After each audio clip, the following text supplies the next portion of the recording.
Hi everyone, my name is Muhsinah, a consultant on the sales training and development team, and I'm going to walk you all through the process of making homemade cereal bars. You only need a few ingredients to make this happen. So you need rolled oats. You need a cereal of choice. I've chosen to use Rice Krispie Treats. Peanut butter, honey, and you just need a splash of vanilla. So the first thing you're gonna do is take 1 cup of peanut butter and 1 cup of honey, put them into the microwave to get it nice and creamy. So I put this in the microwave for about a minute. You could also do it on the stove, but microwave was a little bit quicker. You wanna get 2.5 cups of your favorite cereal. You're gonna go ahead and dump that into your honey and peanut butter mix. So you're gonna stir it up until the consistency and they start to stick together. I'll show you how that looks in a minute. Next, you're gonna add in your rolled oats. And I would say add them incrementally to make sure that it does not dry out. Let's say that your mixture dries out. You can go ahead and add more peanut butter. You can add more honey to make sure that your ingredients are starting to stick together.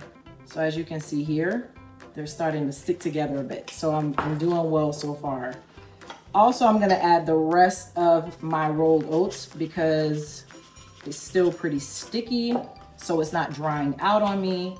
So of course, depending on the amount you want to make, you can continue to adjust this. Once you're done stirring your ingredients in, I'm gonna throw in my splash of, I'm gonna do a half a teaspoon of vanilla to add to that.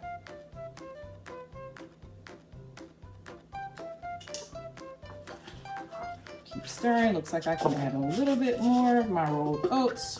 I'm gonna stir those up. And then if you want to make your recipe a little bit funner, feel free to add in some chocolate chips.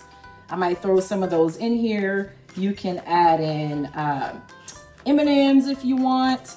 But again, if you want to keep it on the healthy side, you can stick with these few ingredients and then you'll be ready to roll. All right, so I'm going to show you my mixture. So if you look here, all of the ingredients are still sticking together well, and it's nice and warm. So the final step is to get an 8x8 dish, line it with parchment paper, and then we're gonna take our mixture and put it in that bowl. The key here is gonna be to flatten them out, because if you think about a cereal bar, they come in squares. So you wanna make sure that you flatten them out in that pan, and the parchment paper is gonna help to ensure that it doesn't stick to your glass pan. So I'm gonna go ahead and flatten that out. If you wanna flatten it out with your hands, that might make it a little bit more fun. Of course, make sure your hands are clean. It is a little bit warm because it came out of the microwave, but I've pressed that down. So here we are. Final step, put it in the refrigerator to chill for about 2 hours. Once they come out, you slice them into your cereal bars and you're ready to eat.